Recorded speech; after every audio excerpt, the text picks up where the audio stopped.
Welcome back, guys, to Steven's DIY Auto Repair. All right, guys, and we are back. We are here in this 2019 Kia Sorento. And it has 62,474 miles on the clock. And today, yep, that's right, you guessed it, we're going to be doing a front brake change. So, let's get to it.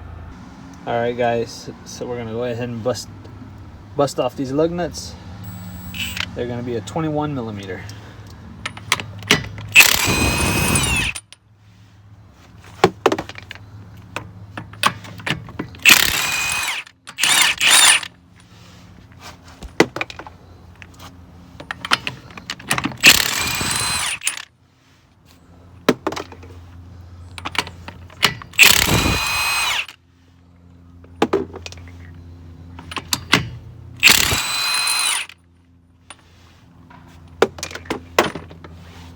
Now we could take our tire off. All right, guys, and as always, you've got your one caliper bracket on top, and then you got your one over here on bottom. And they're both going to be 14 millimeter.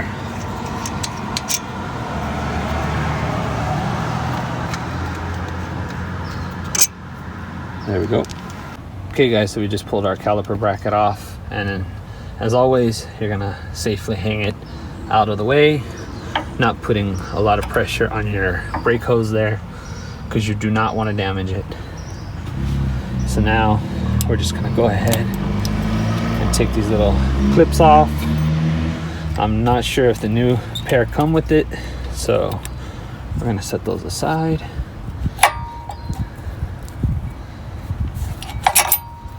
And pull off our old brake pads. They're not bad, but they're not brand new either.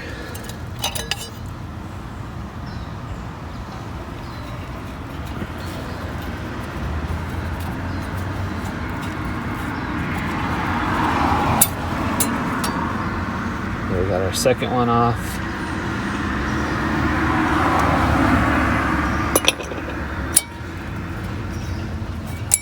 Take out our clips. We're gonna go ahead and get this cleaned up. Okay, guys, so we got it cleaned up. So now we're gonna start installing our new pads. And these are pads provided by the customer. They're DFC 5000 Advanced, Dynamic Friction Company 5000 Advanced. And these are gonna be part number 1551 181500, ceramic. Use hardware 340-21008, which makes me believe that there's no hardware in here. So let's open it up and check it out.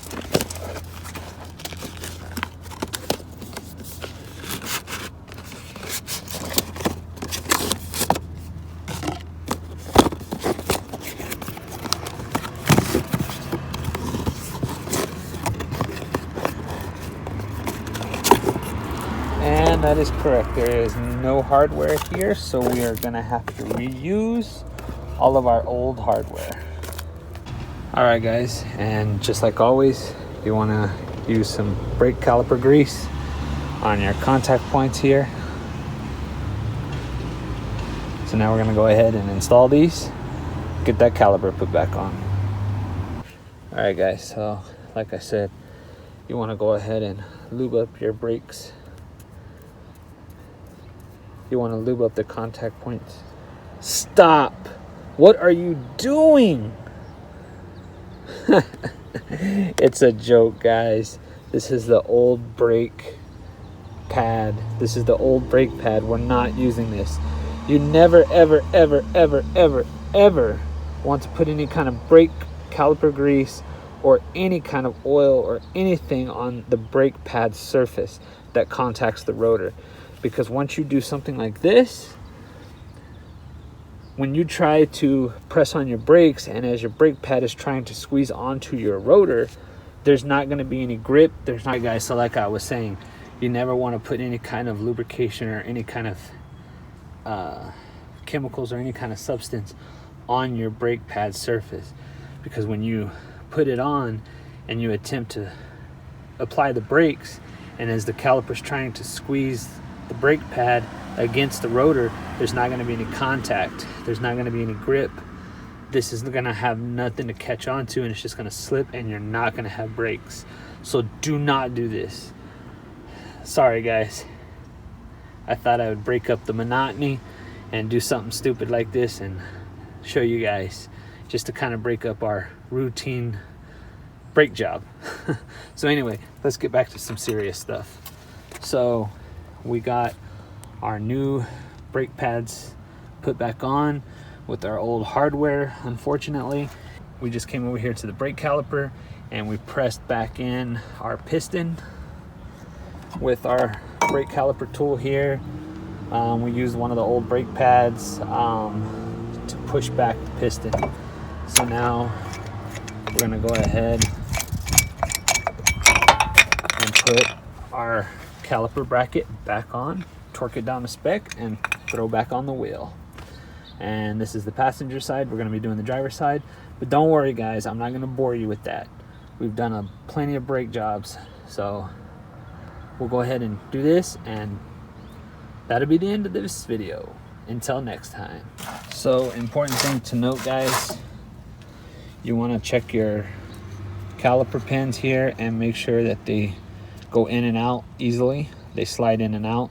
It's a floating brake caliper, so you want to make sure they slide in and out easily, and both of them do. So we're gonna go ahead and leave it like that because it's good to go. All right guys, so our caliper's on. It's able to move back and forth. So now it's time to throw back on the tire and torque the lug nuts to spec. All right guys, so we got this side done. Lug nuts are torqued down to 90 foot-pounds. Service information says anywhere from 80 to 95 foot-pounds. So we got it done at 90 foot-pounds, and we're gonna go ahead and move on to the driver's side.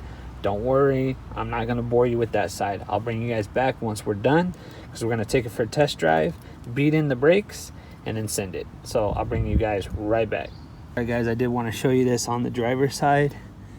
I don't know if you could see, but our inside pad here on the left is a lot thicker, or noticeably thicker, than our outside pad here on the right. So we got some uneven pad wear going on here, so we'll notate that. All right guys, so after our brake change on both sides, we're checking our brake fluid level, and I don't know if the camera's picking that up, but we're at max. So now it's time to go for a test drive. All right guys, so we're getting ready to go for a test drive and to beat in the brakes. But before you even attempt to put this in drive and drive anywhere, you want to pump the brakes until they get really hard. Because when you first pump them, they're going to go all the way straight to the floor. And if you try to take off like that, you're not going to have any brakes immediately, and you can cause serious bodily harm, if not death. So make sure you guys pump those brakes. So now that we got the brakes pumped, we're gonna go ahead and take this for a test drive, and we'll bring you right back. All right guys, and we are back. So we took it around for a test drive, we beat it in the brakes, and we have no issues, and we have good braking, so no problems there.